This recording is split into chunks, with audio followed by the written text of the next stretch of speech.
Well, welcome back to the Blue. It is the Horseshoe Collective Postgame Show brought to you by DrinkSip. The nation's longest home winning streak is right here on that blue turf for a 56-31 win over UNLV. We're going to get to our highlights, but Taylor Tharp, Tyreque Jones, let's start with 56 points for the offense and a lot of it on the ground. 56 points. What else can you say? In front of the home crowd, big game, taking on an opponent. UNLV, respectable. We've got to come out like we did and bring the home crowd into it. I'm fired up, Joey, because I think that we stepped up to the call today. I think the defense did a great job carrying us, getting a score. Like, just as a former player and alum and fan and everything, you got to be proud of the Broncos today. And Tyreque Jones, another pick six. Mario McCoy. It's great to see defense score points that helped with that 56-31 win and handing UNLV their first loss of the year. I mean, it's always great to see when you can score on defense, right? I mean, for the most part, we have limited opportunities to touch the ball and to, turn those turnovers into points. I mean, it's always good to see that and have it help the offense. And now there is a team on top of the Mountain West Conference. Of course, we've got San Diego State, but how nice is that? I'm not saying there was a lot of chatter this week, but knowing the last time we played UNLV, it was for a Mountain West title, like you could tell with the crowd. It was juice tonight. Yeah, this has been one of the games, the marquee games for us this year. Obviously, we've had a couple games on the road where we haven't performed the way we needed to. But we always need to protect the blue. But in particular, this game versus 6-0 UNLV team, it was just important for us to show that we protect the blue, that we come here and we play a certain type of brand of football on this field. And that not just for our team, but for the fans and for the nation to see that we're still this powerful, unique, offensive scoring, defensive scoring, like everything in play right there. So this was a great performance for us, Well, let's break it down with our highlights from this afternoon's game. It was nice, first and foremost, to have an afternoon game, but it starts off, we didn't know at the time, but just a 2-yard run by Sire Gaines would start this offensive powerhouse, over 500 yards of offense. Yeah, nice to punch it in with Sire. Dylan Riley actually the one that got us down there with a big play, but Sire being able to get us in the end zone was huge. And I love a little trickery on the reverse. Cameron Bates to the house for a 35-yard touchdown. Yeah, I was actually outside the stadium when this happened. You could hear Cam Bates on the announcement, and then I went and saw it on a TV. Trickery, I love it. I love the creative play call by the offense and Nate Potter to get us misdirection and get a touchdown right there. And that put the Broncos up 14-3. Dylan Riley over 200 yards, busted this one out for a 40-yard touchdown. That reminded me of number 2, Ashton Genty, a little bit. That dude's explosive. Let's talk about it. Let's be real. I think we thought explosive plays would come from everywhere else other than 24 this year, and that guy has produced big-time plays for us, so I love it. Latrell Caples, who had a quiet game last week. Love the diving effort by Caples. He's been such a big leader in that wide receiver position. Yeah, sometimes in the red zone you got to check it down to get progress, and Maddox did a great job there. Latrell was the guy, and he got it in. Can't speak more of those receivers and what we did there. And then there was Sire Gaines with a catch and then trickeration cutting inside. After that touchdown, it was 35-24 Boise State. Great play call. I thought Nate did a great job calling this game. I thought we had a lot of misdirection, but that was one where I saw it from the stands, and I got to be honest, as soon as Sire caught it, it looked like a touchdown. And then a wonderful pick six, the second of the year for Mario McCoy. I mean, shoot, he has 2 of them. I mean, I know for the most part, if I'm an opposing quarterback coming in, I probably wouldn't throw the ball. But good for him to secure the catch, and not only secure the catch, but to turn it into points. We just talked to him last week, and, he talked about how big of a game this would be against UNLV, trying to hand them their first loss. And then Maddox Madsen, Malik Sherrod, this was great. That's the 3rd running back to score a touchdown today. Again, another great play call. I've been looking for, and I think Bronco Nation has been too, misdirection plays, some of those creative play designs. This was one where I think we slipped the back into the flat there and got him on a wheel. We confused the defense, and that's the type of stuff that we have to do more of to score touchdowns. Awesome to see us getting in the zone right there. And to see 2 touchdowns from catching for the running backs was huge. 558 total yards of offense. That's nice. I don't know if you remember all your team stats, all your offensive team stats from when you played. I don't know. Did you ever rack up 558 and 264 in the air? I don't think so. We can bust out the newspaper if we need to. We might have come Why have close. to? We might have come close when we played Nevada in the 4 overtime games. So we had 4 extra periods to get yards. So maybe that was close. But to beat a different state or a different team, in the state of Nevada today with that type of yardage is huge. And let's be honest, UNLV for us has been one of those teams that in the last couple of years, like, we've got to rise up to beat them. They've been a formidable opponent. Yeah. Love getting them on the blue. We've been fortunate to get them here. But, gosh, to go 558 total yards, rushing 294 with 201 yards from our boy 24, Dylan. Awesome. I thought we were just efficient all around. Red zone 3 for 3, third downs, everything. So for us on the offensive side, I just am proud of, 558 is a big number. Yeah. It's a huge number. And we almost, we hit that many points just by ourselves. Like, we were scoring machine today. We have a lot, by the way, coming up on the show. We have Cage Casey that's going to be joining us. We have Jaden Virgin Morgan that's going to be joining us. Tyreque, you were the one that most recently played. As you can tell, I never played football, but you guys did. UNLV, there's they have been a pretty good program. Yes. But a lot of times there's kind of this thought of like, oh, well, we're kind of like Boise State. Is there something a little extra, especially when they were undefeated coming into the blue? I think they might have that chip on their shoulder, or like that type of mindset. But even still, like, you have to come here and play us, right? So for the most part, we're going to have that mindset. We're going to defend the blue. We're going to come here. We're going to do everything that we need to do so we can defend our home turf. So, you can think that you're, somewhat like Boise State, but you got to come out and you got to prove it. Again, 2 teams were undefeated in conference play at 1:30 when this kicked off. One of them remains, and UNLV, they kind of felt, I don't want to say imposter, but we talked about it last week. We said, we're trying to figure out how good of a 6-0 team they are. And I think for Dan Mullen, he's probably in the locker room like, dang, this was our chance to maybe shut some people up. Right. To say, hey, we can go there. And for Boise State, I think it's so important protecting the blue, Taylor. Yeah, last week we talked about it. I openly was like, hey, I haven't watched UNLV that much, so I don't know who they are, what type of team they are. I just knew who we were. I know that we protect the blue. I know that we come out and we play a particular type of brand of football. And that's the stuff that I really harp on, being in my seat, and I think us up here, like Ty talks about the defense. I'm talking about the offense.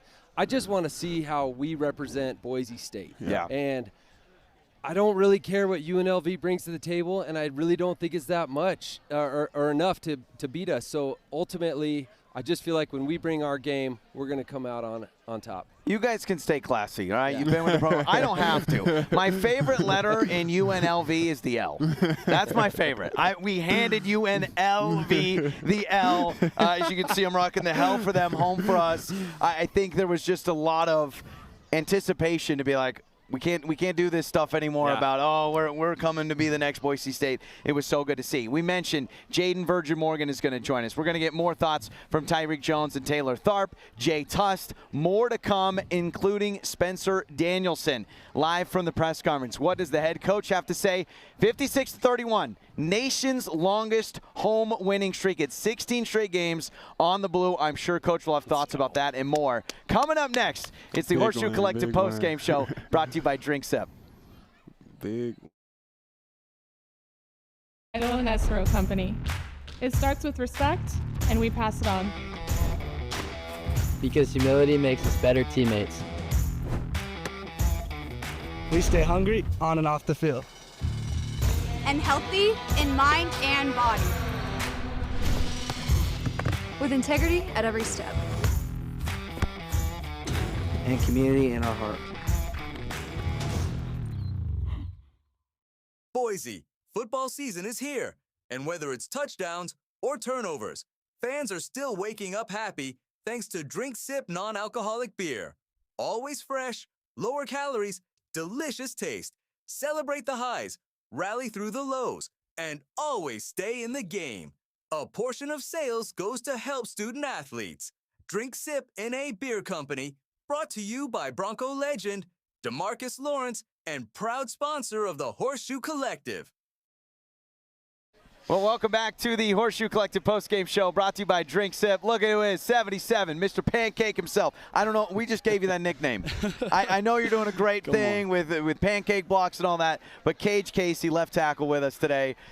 558 total yards of offense, 294 on the ground, and there wasn't Ashton Genty back there. You've seen it all. Yeah. What was today like, handing UNLV their loss, but that offensive performance, especially on the ground? Hey, I mean, this is just what happens when Boise State plays to our abilities. I mean, you see the offensive line past few weeks, holding calls, offsides, false starts, holding us back a little bit. But when the offense gets running and we get in a rhythm, this today, what you just saw, is what we're capable of. And I think, it shows why we truly run this conference. So, Cage, to have you on this set with us right now, honestly, I'm fired up because we were texting about it and who we were going to get on here. To have you right here is huge to represent the run game, right, and the offensive production, everything Joey just said. Think about that for a sec. Like, you are here talking to us. You represent this offensive production and the mentality that the O-line brings week in, week out. But just speak on that. When the game goes the way it does, where we got a big crowd, we got a big game here, and we busted out for 58 points, just talk about the O-line in specific, but you guys in particular, how you guys rose up. Yeah, I mean, we always have the mentality on the O-line, the most physical team wins. Yeah. And that's on the O-line, but on the whole team as well. And, I had a speech earlier today just saying we just got to go 1-0 every single rep, just one rep at a time. Just focus on the play in front of you. If you have a bad play behind you, just throw it, brush it off, and go to the next play. And I think that helps us with our mentality, just, being able to focus on what's in front of us and being where our feet are. And that helps us, make our calls, make our communication, not miss the on-two calls like we have been missing before. And, the mentality, we're just going to be the most physical team. Whenever we play somebody, they're going to know they're playing the Broncos. I love you, man. Let's just start off with that. Say this is why we run this conference, all that. Dylan Riley. When your running back has a performance like that, by the way, 201 yards total, but 157 in the first half. What is that like in the locker room with him, and just what does that performance mean for you when you see Dylan have such a big game like that? I am so proud of that kid. He runs his tail off, he works his tail off, and he deserves everything that he is getting right now. When you talk about somebody with an elite work ethic, I think of Dylan Riley, and that shows. That showed today with all his rushing yards, his explosives that he had. I'm trying to chase and catch up to him. Can't, of course, but I'll meet him in the end zone at some point. Look at the holes you guys made for him. I think Taylor could suit up again and run that. Not me, but he. No, not me, but not you. Yeah, I think he could do it. I think Taylor could do it. I will say real quick, it's a sub story. When I showed up to fall camp this year, I showed up to fall practice, and I didn't remember that Sire was 26, and I saw Dylan run the ball for a few times. I didn't know Sire wasn't practicing. I thought Dylan was Sire Gaines. Yeah. The point being, he has been impressive since day one, right? Through fall camp, we were trying to get Sire back into the mix, and Sire's a great back. We've got a great run game, but Dylan has been somebody that has gotten opportunities early and stepped up. Talk about that a little bit. When you're in that huddle, you're used to seeing certain guys, right? You got quarterbacks in the mix, you got your O-linemen, you got your brothers next to you, but then new guys come into the play, and hey, they're looking to you for a certain bit of like, hey, we got this young guy, we got this. But talk about Dylan and just his approach since fall camp. Yeah, he's the type of guy, he comes in and he has confidence right off the bat. He never – I don't know. He never thinks that he can't do something. Yeah. And I think that's what really gives the it factor to some guys, and that's what Dylan has. And I'm just so proud of him again, the way he works, grinding nonstop day in, day out through whatever injury, whatever happens to him, he's going to be one of the hardest workers on the team. I think when it comes to Dylan, and breeding confidence with new guys in general, I think one of the good things with Boise State is that, we didn't lose anybody to the transfer portal. Yeah. So we have veteran groups coming back. We have all the people who can breed confidence, tell the new guys what Boise State culture is all about, and help them live up to it. Cage, you're the man. We Love appreciate you. Hey. Huge win. Longest home winning streak right now. We got Alabama playing tonight, but right now 16 games straight. So we know this Bronco Head, by the way, will have an NFL logo before we know it. But Cage Casey, appreciate you, man. Thanks for joining us. Hey, thank you so much. Absolutely. Job well done, Cage. Big win for the Broncos. Coming up next, Spencer Danielson live from the press conference. 56-31, big win over UNLV. More to come. Horseshoe Collective Postgame Show brought to you by DrinkSip. At Title One, we're more than a title and escrow company. It starts with respect, and we pass it on. Because humility makes us better teammates. We stay hungry on and off the field. And healthy in mind and body. With integrity at every step. And community in our heart. Boise, football season is here, and whether it's touchdowns or turnovers, fans are still waking up happy thanks to DrinkSip non-alcoholic beer. Always fresh, lower calories, delicious taste. Celebrate the highs, rally through the lows, and always stay in the game. A portion of sales goes to help student athletes. DrinkSip NA Beer Company, brought to you by Bronco legend DeMarcus Lawrence and proud sponsor of the Horseshoe Collective.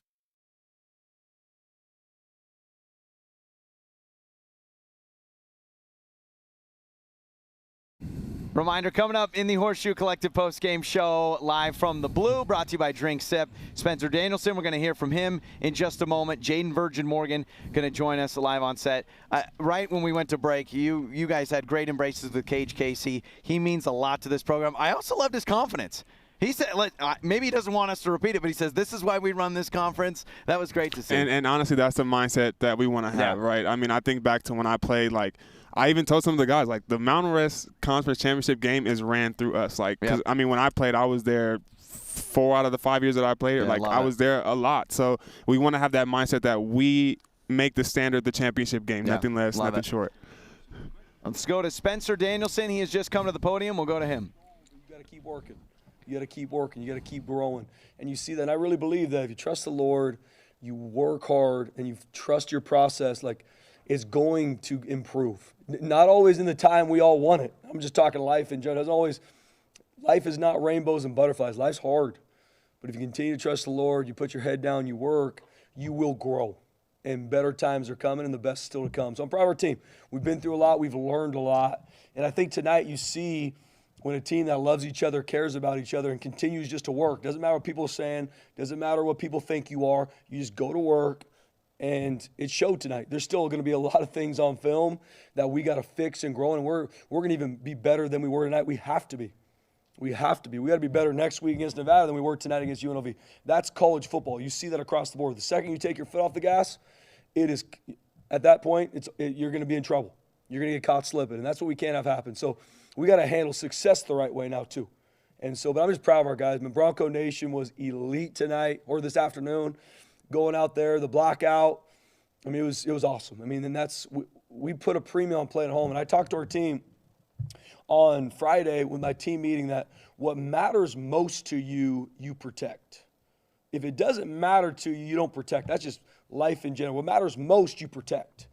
And when we go on that field, yes, it's a blue field. We don't protect that field. We protect this community. That matters to us. We talked about this community and how much they save their money to come watch you. What do you want that to look like? And then how much do your teammate matter to you? How much do your brothers matter to you? Because we put a premium on team is always greater than me. Team is always greater than me. And I think that showed tonight. And I'm proud of our guys battling. Yes, there's some mistakes we made in the game. And we talked all week, don't let them off the hook. Don't let them off the hook. Don't let our penalties or mistakes let them off the hook. Stay in the fight. Stay in the fight. Stay in the fight. And you can see that. I think we had a really good second half. Still a lot to clean up. But we had some mistakes, but I'm proud of our guys battling. Man, in all three phases, you can see us growing. When you watch the film, there's going to be a lot of things to fix. But, man, in all three phases, we grew, and I'm proud of that. So I'm proud of our team growing. We got a big one this week against Nevada, and we got to stay on that track. We just got to keep swinging. We got to keep pounding the rock, and I'm proud of our guys. First 200-yard game, just how would you put into words what he means to this program? Yeah, I mean, we've talked about Dylan Riley before because of the impact he's had on this team in regards to him running the football, but he's an impact in how he works. I mean, all three of those running backs, him, Sire Gaines, Malik Sherrod, James Montgomery does a great job with him, and they study. We put a lot on our running backs, and he's relentless. No matter if it's a bad game, good game, seeing him continue to grow. And the thing about Dylan is our O-line had a good game tonight, man. They imposed their will and continue to grow. There's some things that we need to continue to grow in. But the second Dylan Riley gets some daylight, that thing's probably gone. He's got that kind of juice. He's got that kind of speed. And I know as a defensive coach, that will keep me up at night because the second he touches the rock, if there's air, it could be out. So there's Spencer Danielson. You heard his opening statement and then that question about Dylan Riley. And he brought up the offensive line, which we just talked to Cage Casey. And Taylor, I know you want to talk about just the leadership of Cage Casey, just the confidence, but the poise. He means so much. Of course, Dylan has the stats that are going to show up on your ESPN app, but man, Cage is a huge leader for this team. Yeah, having him on, there's a reason he's on our leadership team. And there's a select amount of guys that represent Coach Danielson and this staff, but they are considered the leadership guys, right? And they make decisions on behalf of the team. They rally the guys when things need to be brought up. Cage is one of those guys. And what I love about an O-lineman that has been around and not only been successful, but a Cage Casey, right? He could have gone somewhere else. He could not be at Boise State. Like, he decided to stay here because it's important to him.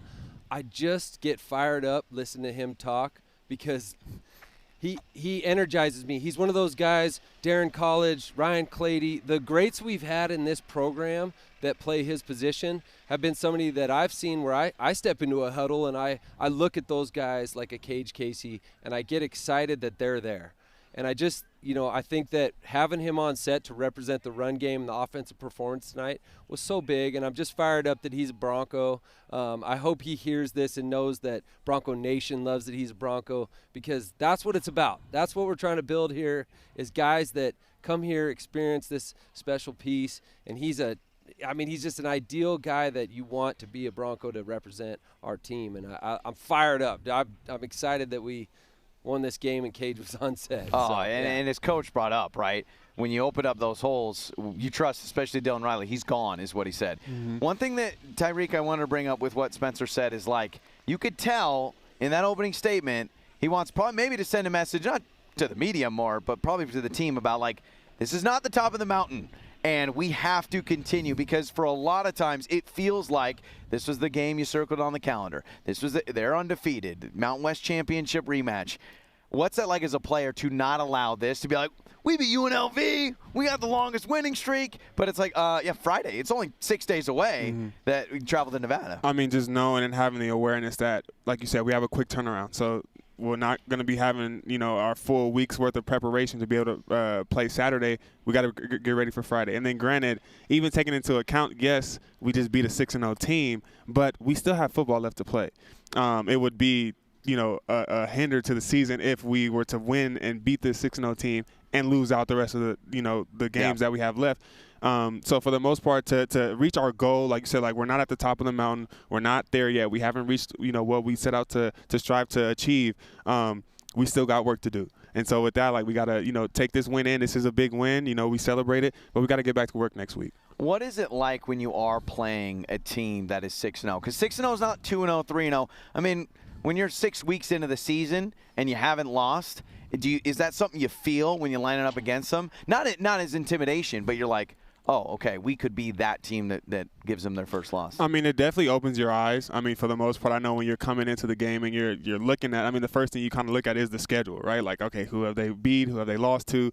And for the fact that they haven't lost to anybody, right, like that opens your eyes. Like, okay, like who have they beat now? That's the next question. So then you look at their schedule, like they have some, I know for the most part, that UCLA win. It was early in the season, but that's something that you kind of have to give them respect for because UCLA turned around and beat Penn State. So you can't just call that like a game, even though it was early, it was before the Penn State. You kind of have to take that into account. So coming into it and this team's undefeated for the most part, like you give them that respect because you guys have not lost. And then it fires you up, like you said, because we could be that team to give you the first loss. So with that, like it's just more about preparation and just kind of having your mind right coming into it. Does UNLV feel like a rival to you, Taylor?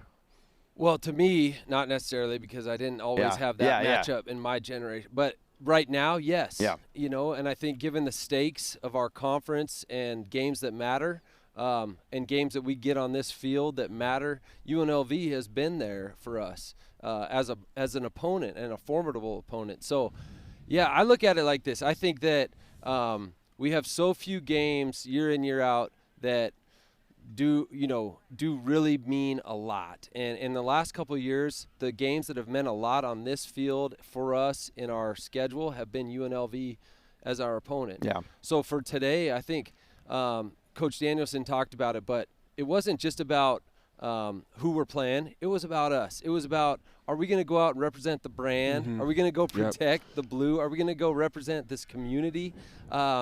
And show that some of the stuff we've had this season that's kind of been some of our faults aren't who we are, and that this type of brand of football is who we are. Like, that was the biggest win for me today, was that we came out today, we rolled up the score, defense got a touchdown. Like, everything we talked about last week rolling into this game was that we wanted to see us represent on the blue. The fans came out. It was a beautiful day. You know, I missed the light show, but I like this. Like, maybe 1:30 is a little early because I want to see the lights. But that 7:45 was late. You know, so it's like, if we could, the better we play, maybe they're just going to give us these perfect time scenarios. But I thought, and listen, one of the themes this past week was frustration, maybe a little bit with the fans leaving early. We had a little bit of rain, and you heard Jeremiah Dickey talk about it. You heard Spencer talk about it. Obviously, we're wearing these hoodies. The hell for them, home for us. You hope that when fans experience this, and it's like, man, beating UNLV, beating undefeated, that it's not a question anymore about, are we leaving early? Are we making sure, and I think that's important today to see that. Yeah, real quick, I think that it's important to point out to Bronco Nation that, you've got to ride with the team. There's so many times, and it's not a bad thing, but our expectations are so high that sometimes after a game or two that don't go exactly how we want them to go, that people jump to a conclusion. And the reality is, you've got to see a team for what it is through its entire resume. And this was a great example of, I answered a lot of questions as an alum and where I work and in the community. I'm sure Ty did too, and you probably did as well. But like, people wanting to know what's going on with Mad Dog and what's going on here. And in these last 2 weeks, I've been fielding those questions, hoping that we would come out and play like we did today. Right. And that's what I'm believing in, is that the preparation's been there. We got the right guys. We got the right team. We got the right coaches. It's just a matter of winning these games like execution this. As well. And executing so that we can come out. So you probably felt – I'm sure people come up to you and ask you the same stuff. Yeah. And, for the most part, people ask me about, the defense and certain things like that. And I just say, let them grow, for the most part. It's different guys being put in different positions. And for the most part, they've been growing. Looking at today, something to kind of point out for the defense, they went 4-13 on third down. That's a stat within itself, getting off the field and not allowing an opposing offense to continue drives. That's something that's huge. So I just kind of, like you said, kind of filter in those questions and kind of help with, whoever needs it. But Bronco Nation Funny, is they don't ask radio hosts these questions. I don't get that. I get asked about, the hot dog gun or whatever. Speaking of fans, we do want to show you. This is not going to show up when you see the recap, but this dude's moves, this was the first dance of the game. This is the confidence. This is what we need Bronco Nation to be. And then when he caught put him up there 3 times, right? They put him up there a couple times. Well, he did the greatest thing. The best thing he did is when you're dancing and the camera loves you, you keep dancing. And those moves. Get it. Yeah, we got to think of a nickname for that. I'm pretty sure they circled back to him. They came back to him. Yeah, they kept bringing it back, and if we could, and he was ready every time. Look, he was ready every time. I think when Jeremiah Dickey was saying, we gotta raise the bar. I think that's what he was saying. We gotta have dudes like that all the time. All right, we have a lot to get to, including Jaden Virgin Morgan, the edge rusher, all over today. 4 total tackles, 1 tackle for loss. He's gonna join us live on set when we return with the Horseshoe Collective Postgame Show, brought to you by DrinkSip. At Title I, we're more than a title and escrow company. It starts with respect, and we pass it on. Because humility makes us better teammates. We stay hungry on and off the field. And healthy in mind and body. With integrity at every step. And community in our heart. Boise, football season is here. And whether it's touchdowns or turnovers, fans are still waking up happy thanks to DrinkSip non-alcoholic beer. Always fresh, lower calories, delicious taste. Celebrate the highs, rally through the lows, and always stay in the game. A portion of sales goes to help student athletes. DrinkSip NA Beer Company, brought to you by Bronco legend DeMarcus Lawrence and proud sponsor of the Horseshoe Collective. Welcome back. The Horseshoe Collective Postgame Show brought to you by DrinkSip. It is Jaden Virgin Morgan joining us now live on set. Edge rusher, 4 total tackles today, 1 for loss, but beating UNLV. Yes, sir. Does it feel different when you beat UNLV when they didn't have a loss? You could be honest here. Yeah, it's amazing. I mean, being able to come out here and beat an undefeated team like we did it's an amazing feeling, especially being able to, stay undefeated on the blue is amazing. So, Jaden, I'm going to jump right on it because turnovers, right, that's something that we've picked up on as a defense. Talk about how the coverage and the pressure work together and how that is, in unison as far as the defense. Yeah, I think just being able to communicate from the front end to the back end is super important, and just the way that Coach Chins calls our defense, it really helps us out. It helps like a edge player, like a defensive end, getting to the quarterback, getting a quarterback hit, and the quarterback throwing the ball up and getting a pick six. Yep. Something like that's extremely important for us. For the most part, how does it feel for the most part for you guys to be able to step up to the challenges that you guys have been able to not really step up to in moments? So like the USF game, the Notre Dame game, how does it feel to be able to bounce back and still play a good brand of defense? It's amazing. I mean, just being able to know that we can put the work in through practice, and I mean, it's going to happen. Bad things are going to happen, and it's really just how you respond to adversity. And I think we've been able to do that very well this season. Towards the end of season, or to where we are right now, being able to pick up on that is really good for us. So we look at this game and what it means. Obviously, staying on top of the Mountain West Conference is huge, but right now, 16 straight wins on the blue. That is the leader in the nation at home games. We're going to be probably a lot of Tennessee fans tonight. We'd love to see you guys, because right now Alabama's got a chance to tie later on tonight. But 16 straight wins on the blue. What is it? People say protect the blue. Fans say protect the blue. Coaches say it. What does it mean for you to protect the blue? It's just amazing to be a part of a tradition that it's always protect the blue, and we always go undefeated at home. And really just being able to play on the blue with the fans, the Bronco Nation is amazing. Being able to have such an amazing fan base really helps us, and really just being a part of such an amazing tradition on the blue it's amazing to me for sure. And like you spoke on, for the most part, Bronco Nation coming in and helping. I mean, you guys went, 3 for 14 or 4 for 14 on third down today? I mean, just for the most part, that's a part of Bronco Nation now, isn't it? Yes, for sure. Just being able to have such a loud crowd when they're on third down helps us out a lot. Yeah, 4 false starts in that first half. Yes, sir. And taking on UNLV when a quarterback's mobile, how does that change your life? Because there were some times he had some scrambles. What is that like on your defensive position to be like, okay, this is not someone that's just going to stay in the pocket or throw it away? Yeah, knowing that I have to keep him in the pocket, being able to keep my rush angle and keep him in the pocket is super important. And it's important for the entire D-line, just because if we let him out of the pocket, he is a mobile quarterback, so he can run around a lot. So just being able to keep your rush integrity and keep him in the pocket was super important for us. Short week, Nevada, Friday night. What's it's just one day shift, but what kind of is this next week like for you guys? We're right back at it tomorrow. Just being able to, turn around. We won this game, and we have till tomorrow to wash it, but it's amazing. And I mean, it's going to be a short week, but we're ready for it for sure. What's a celebratory meal for you, at home?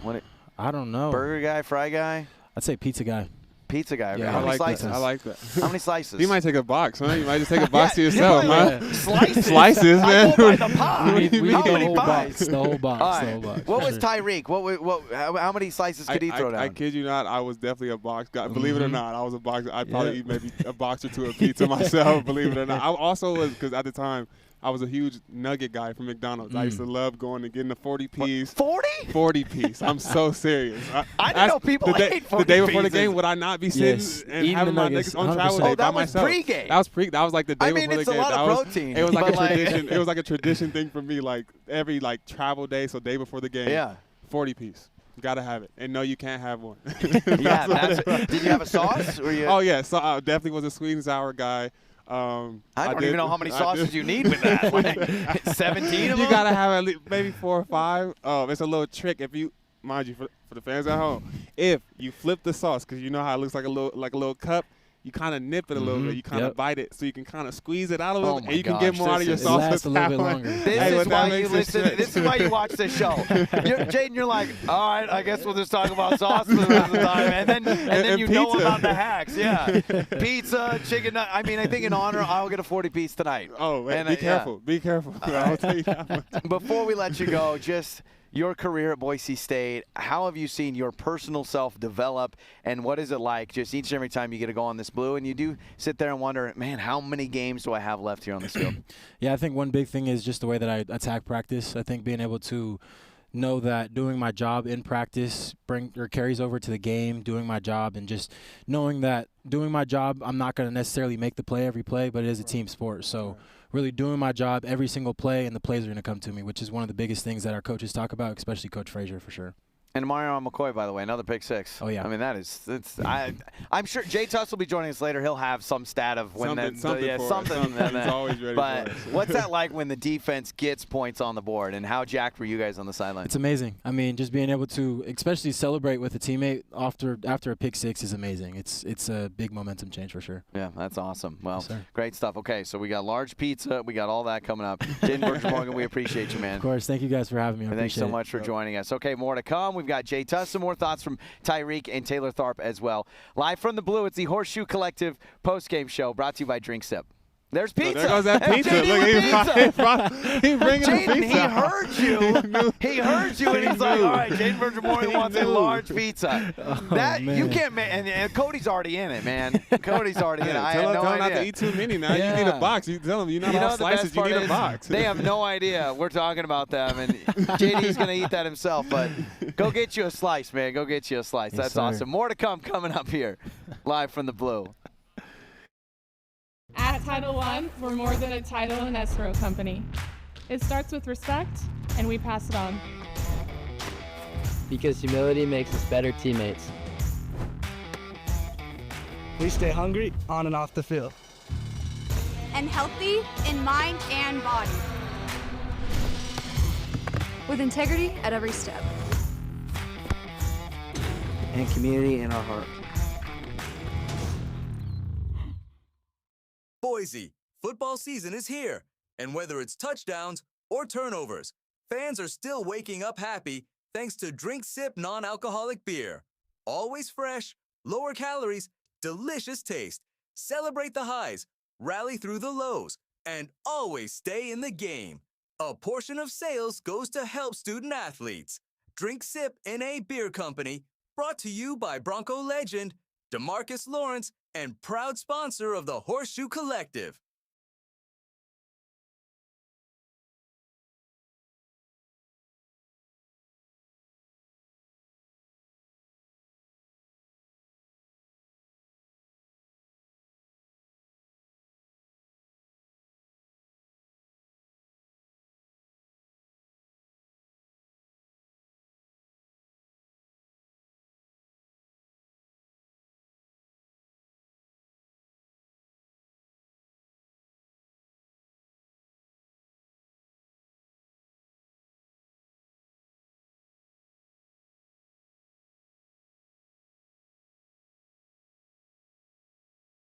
And welcome back to the Horseshoe Collective Postgame Show brought to you by DrinkSip. You can't make this stuff up. I mean, this is just the TV gods are watching because we just talked about pizza with Jaden Berger-Morgan. He says he eats, and then JD was walking with a large pie. So you can take a bite, Tyreque. Yeah, there we go. Plan the work the plan. Yeah. Jeremiah Dickey, just a couple minutes for you. We know you're very busy, but what is this?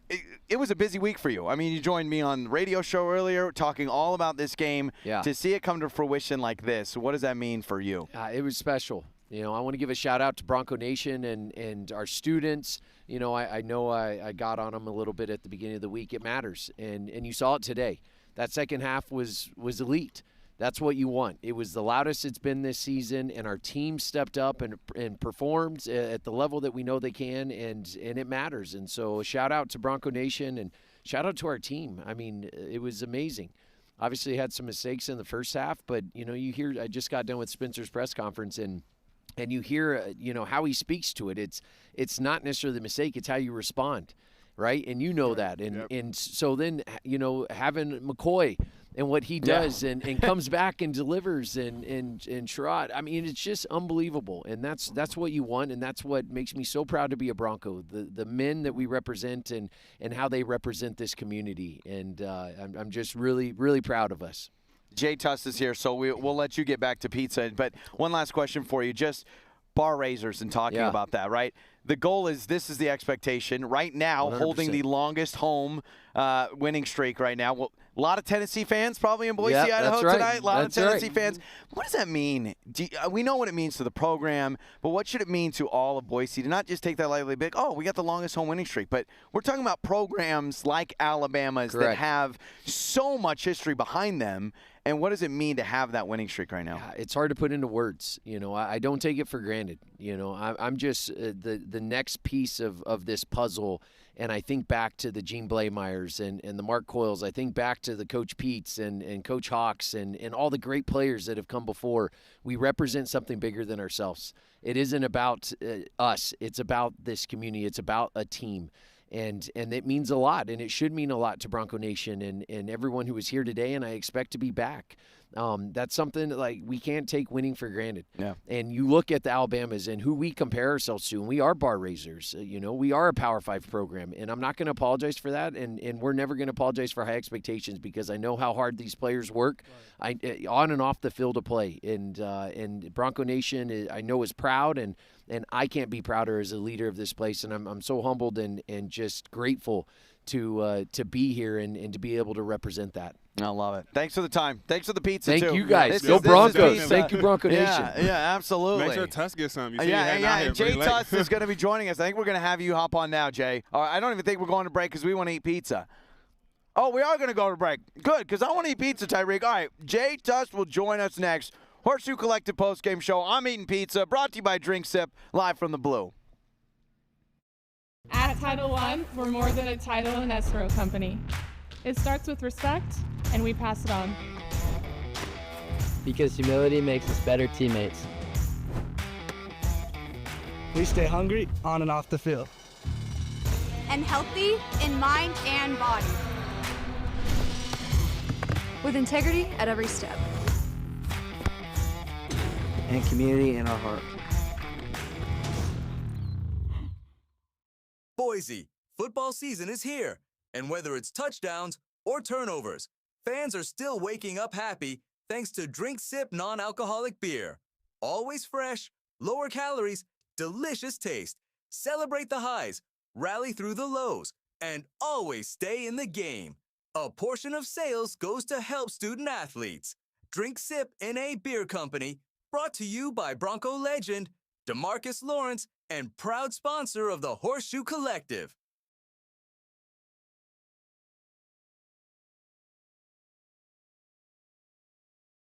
All right, we've eaten our pizza. We're back on the Blue, the Horseshoe Collective Postgame Show, brought to you by DrinkSip.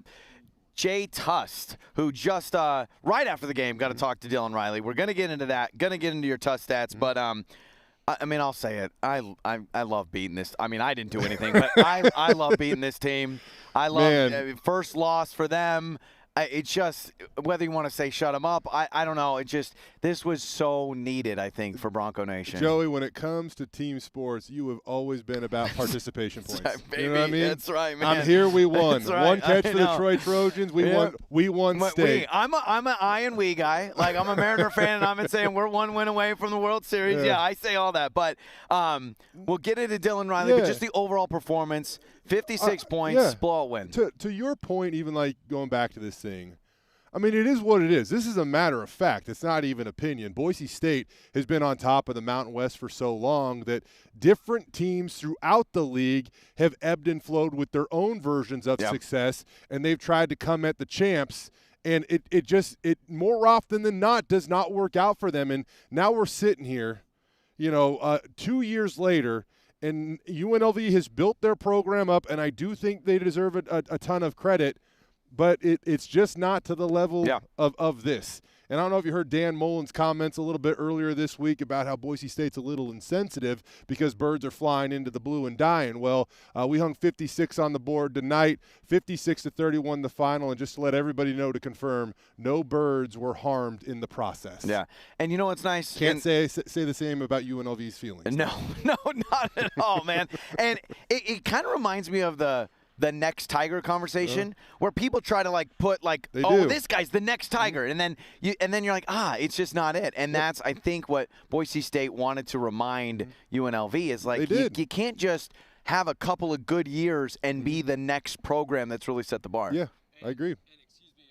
Little, it's because I was eating pizza off camera. This has been the new thing. We're just eating pizza. I wasn't on camera eating pizza, but I was eating it over there. I'll say this, slices. For my time when I was on staff, right, with 6 years, I helped recruit players to this program. We harped so much on not just our winning percentage overall, like the most winning percentage team in the country since 2000, but the best home winning percentage in the country. And that is something you sell to recruits, you sell to their parents. You talk about what it's like to play on the blue. And as somebody that had played here, I always spoke to that, right? There was a conviction in my voice about what it's like to play in front of this fan base, how hard it is for people to come in here and win. And I truly believe that. And even though the years I was here on staff, that's always resonated.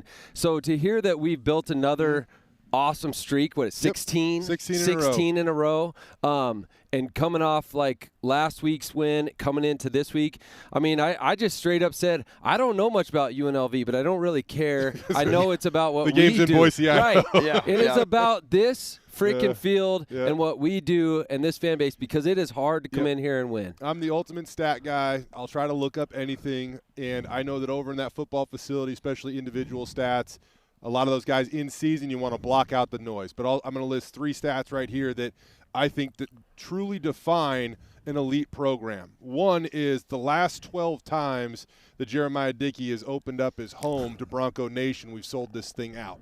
12 straight sellouts, right? On top of that, mentioned the home winning streak, 16 straight wins at home, longest active streak in the country. 15 straight wins over Mountain West opponents, the longest active conference winning streak in the country. If there are 3 stats that you could point to as defining an elite program, man, Taylor, those 3 are right at the top of this thing. I hope every recruit's listening, because I mean, that's right, baby. That's exactly it. But sometimes I think people just go, well, it's got to be Death Valley at night, and it's got to be yes, this doesn't fit 80,000 people, but if it is truly, when you think about the most important thing, which is winning on your home turf.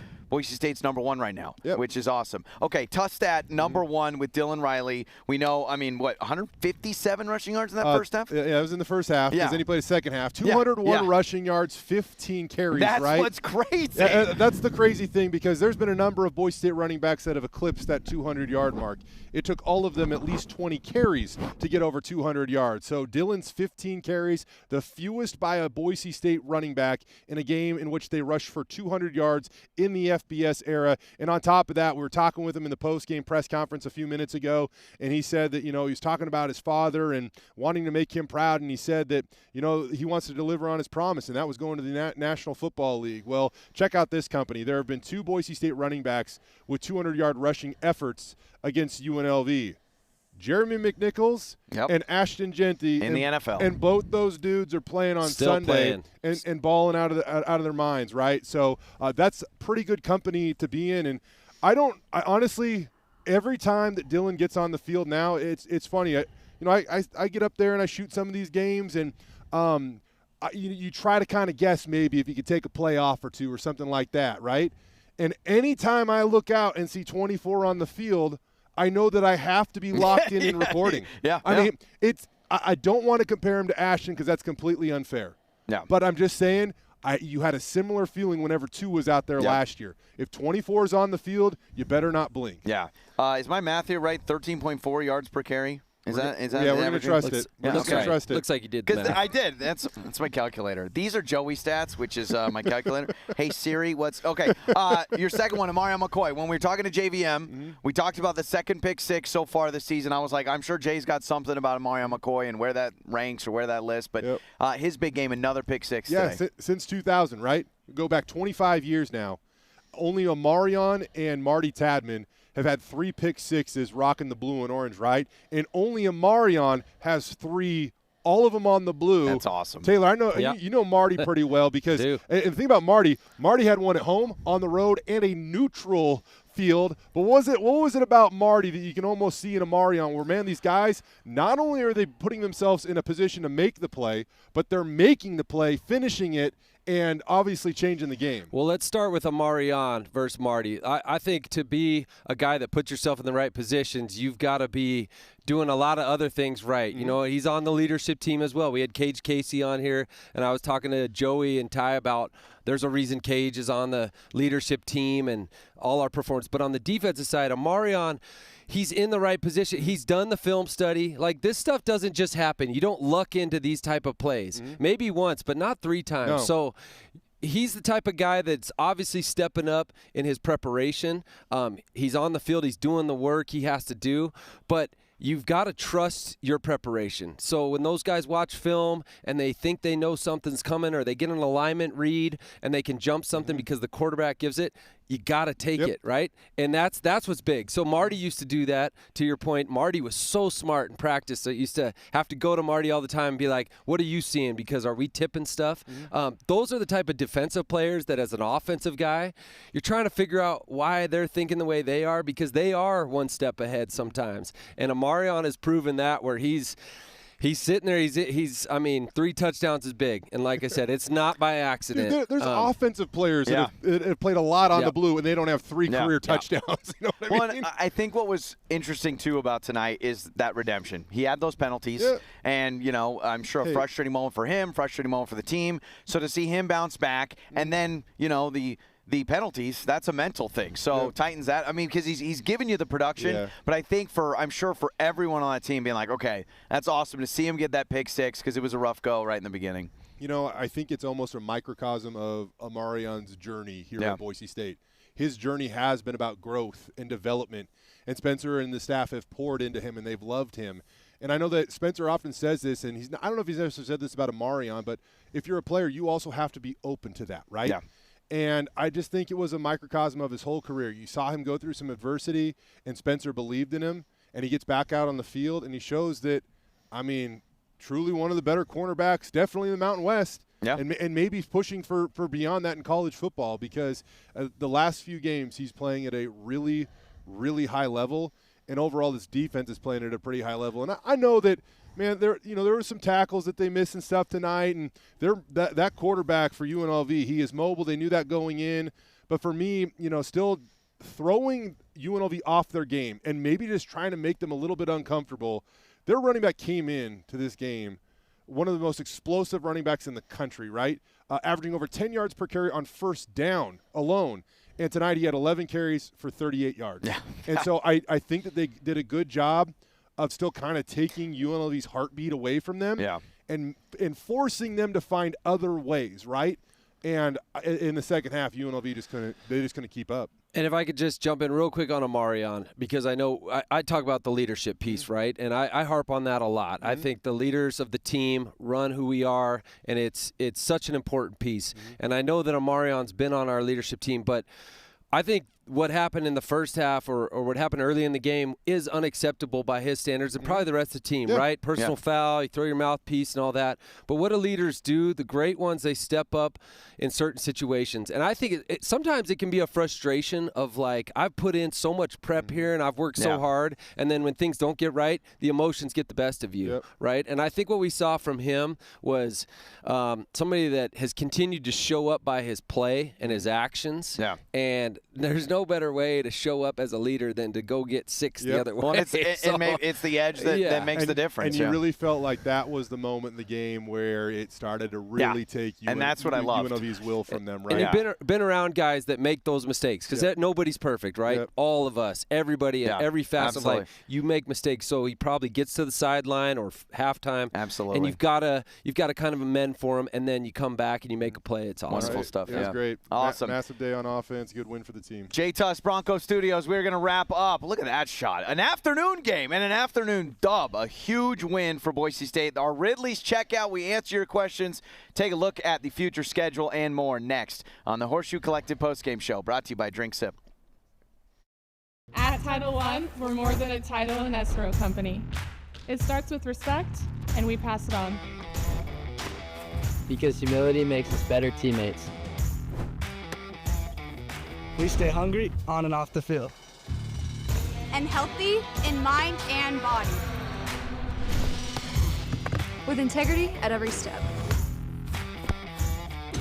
And community in our heart. Boise, football season is here, and whether it's touchdowns or turnovers, fans are still waking up happy thanks to DrinkSip non-alcoholic beer. Always fresh, lower calories, delicious taste. Celebrate the highs, rally through the lows, and always stay in the game. A portion of sales goes to help student athletes. DrinkSip NA Beer Company, brought to you by Bronco legend DeMarcus Lawrence and proud sponsor of the Horseshoe Collective.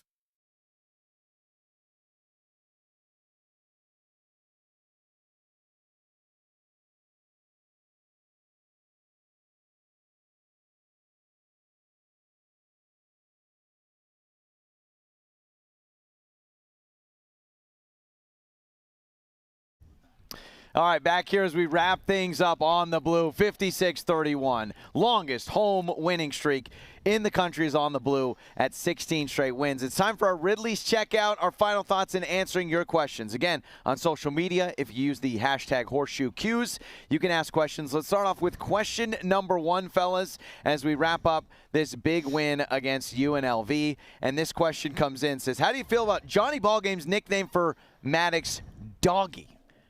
We have Mad Dog, but you got to know, Johnny's always throwing out nicknames. Mad Dog is stuck. He wants to go with Doggy. Okay. I think I'll stick with Mad Dog. I'm going to leave it at that.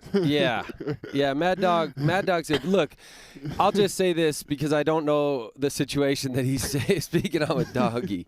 I'm sure he's trying to, like, downplay the fact that he hasn't had great games. As somebody that's played the position and lives in this community, I've had to answer a few questions on behalf of Mad Dog. I will say this. I've been around him to know enough about he is a great kid. He's a great leader. Everybody in that locker room, coaches included, love being around him, right? Like, he is somebody that has risen to the level that we've needed to be. Last year was an amazing year. We did have a great running back. We had an offensive coordinator that was Dirk Cutter that had been around for a long time. This year, it hasn't gone exactly to plan, and I think people have been too quick to jump off the Maddox wagon, right? We are only as good as Maddox Madsen takes us, and I mean that. There is not another answer down the line, in my opinion, right now that provides better offensive output than Maddox Madsen. So I hope that Bronco Nation sticks with him.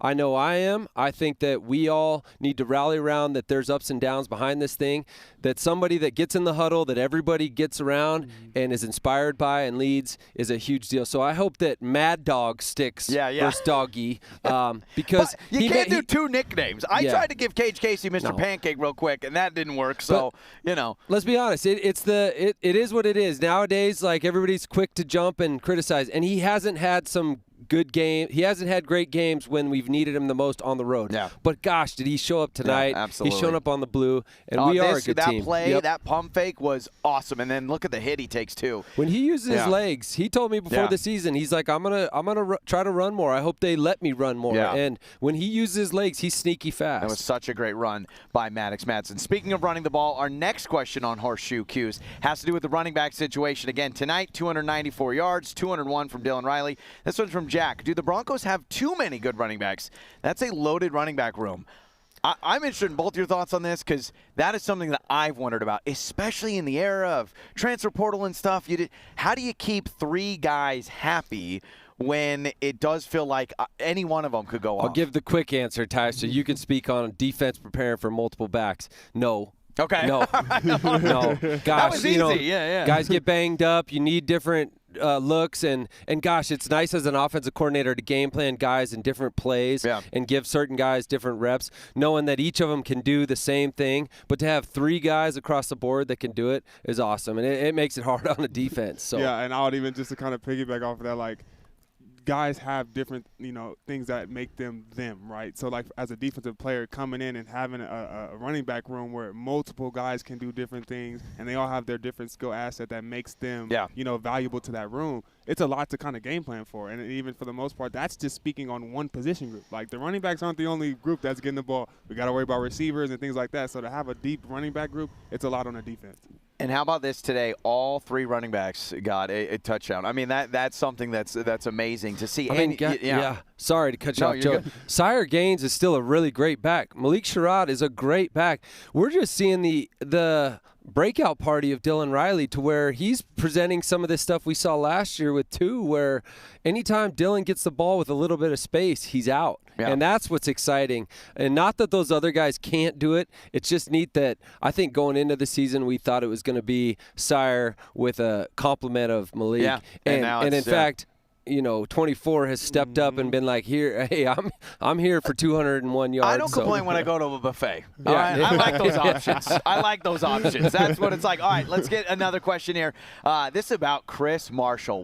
This is from Zach. What can Chris Marshall do to solidify himself as wide receiver 1? He had a great diving catch, got banged up a little bit, but it's so nice. Chris Marshall's had an interesting story here at Boise State, and it seems like he's rising in the ranks. I mean, I'm probably going to have somebody statistically tell me I'm wrong here, but how is Chris Marshall not our number 1 receiver? In my opinion, he is the go-to guy. Yeah, this catch was just incredible. And that just comes from I've seen through last year, fall camp, and early stuff this year, Chris Marshall has to be involved in every game we play offensively for us to be successful because he's a physical presence. He's got great hands. He has yards after catch. That dude is an amazing player. I'm so glad he's on our team and that he's healthy. I hope Ben Ford gets healthy, but as a unit, Chris Marshall, let's be honest, even if it's statistically, that's a hard word for me right now, doesn't show it. He has to be our guy. And I truly do think, as we game plan, he's our number 1 guy. I would honestly say, just to kind of go off of that, is just if it doesn't look like he's wide receiver number 1, I challenge as a former player, drop passes. Just because a little bit of that we have seen out of him. That's probably where some of the, he doesn't look like it. But to your point, I feel like he is. I mean, between him and Latrell, those are 2 guys, we spoke about it earlier this season. Latrell needs to be a part of the offense. And when he's scoring and things like that, the night he had 2 touchdowns. Tonight he came out with another one. Chris Marshall, he's another guy that I feel like he's right up there with Latrell as far as we need to get those 2 guys incorporated with the offense. And we hope all is well, and we hope and pray all is well for Ben Ford. All right, final question here. This is from Adam. How much does multiple false starts impact the mindset of a visiting offense? We mentioned it. I mean, just 4 alone in the first half. But when you hear that beep, beep, you get the 5 up there on the board with 5 of them. What does that mean for the defense just to motivate them? And then the offense gets a little shaky. I mean, it's another advantage that we have. I mean, I know when I played on defense and we get to third down, we fought to get to third down. You want to get to third downs. We call them money downs. And to incorporate the stands, the fans, I mean, that noise, for the most part, it's hard for a defense to communicate. So I can only imagine what it's like for an offense to be able to communicate, get snap counts, motions, things like that. It's just another advantage for us to have, and we can't, for the most part, go without it. Well, I'll tell you, I don't know if Jeremiah thought of the hell for them, home for us. I don't know if Boise State would allow the word hell to be as a banner. I don't know, but I love it. I think that mindset, if we could truly have that mindset and kind of that bar of whoever comes here, they're going to hate it, and we just feel like it's just another home game, right? It's just home, yeah. I mean, it's got to be, right? We talk about this being a tough place to play. Well, why is it tough? Because of the crowd noise and so many other factors. I mean, when we go on the road and it's loud, that's tough. So when people come here, it's got to be one of those environments where they leave going, gosh, that was really hard because 40,000 Bronco Nation got loud. Yeah, absolutely. All right, as we continue the Ridley's checkout, let's look at the schedule ahead. I'll call them Reno. Some people say that's disrespectful. I always say we're going to Reno to play Reno, but at Nevada on a short week Friday night. What is it like playing in Reno And how much of a short week, even though it's one day, does that make a difference? I will say my last time playing in Reno, it rained on us. Yeah. So as far as like the environment, it's not known for great weather. It's kind of tricky. So you kind of gotta, I wouldn't have any expectations on the weather, but just know Reno's gonna come out. They're gonna give us our best. I know for the most part they have had some up and down years. I can think back to when they had Carson. They had a quarterback a while ago. His first name was Carson, but they've had some up and down years for the most part, but they're going to give us. Kaepernick years were insane. They're going to give us their best game. So looking forward to that most definitely. Yeah, all these games on the remainder of our schedule are tough games, and I just think of that because from games I've played or been a part of the staff, all these teams have given us their best shot, and we always present a target for them to make and break their season, right? Like they could have nothing. Nevada could have no other wins. Fresno State, San Diego State, no other wins. If they beat Boise State, it makes their year, right? Yeah. So and with Joe too, like that connection, like it's you love that guy. I was gonna say that.